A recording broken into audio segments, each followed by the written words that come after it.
Let's suppose then that you and I met casually, maybe at an art gallery or a picnic, and I would tell you that my name is Miranda and that I'm not very good at small talk, that I'm actually quite shy. But I would remember to smile and I would tell you that I write books. I've written 6 books of various genres. I also like to draw, I like to hike, I like to cook, I like to do kendo, I like to swim, and that I have a dark, wry sense of humor that is all through my work as well. If you ask me how I felt about being longlisted for the Stella Prize, I would have to say I'm absolutely thrilled. This prize really champions everything that I believe in, and being recognized in this way is just, it's a great honor, very unexpected, and I'm very grateful.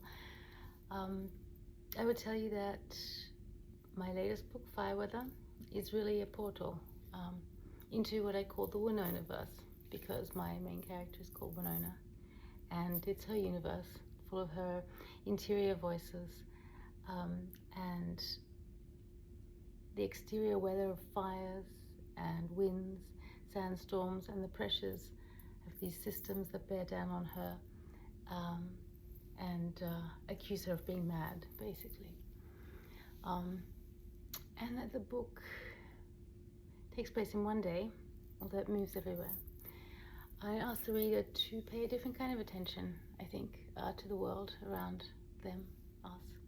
And because I believe that we can presence differently in the world, depending on what we pay attention to and how we pay attention, what we value.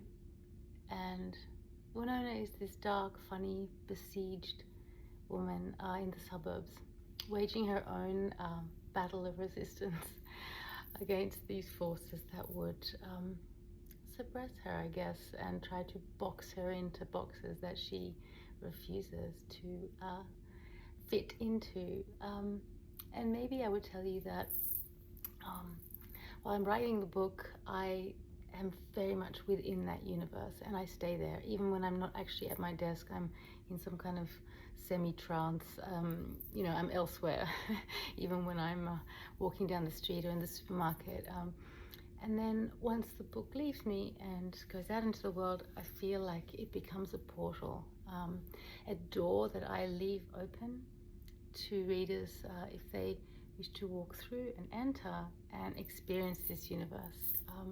And then with that, I see it very much as co-creation. So the reader brings their own sensibility and relationship to the book and to the characters, and creates for themselves a kaleidoscopic universe that hopefully is entertaining as well as a little bit devastating.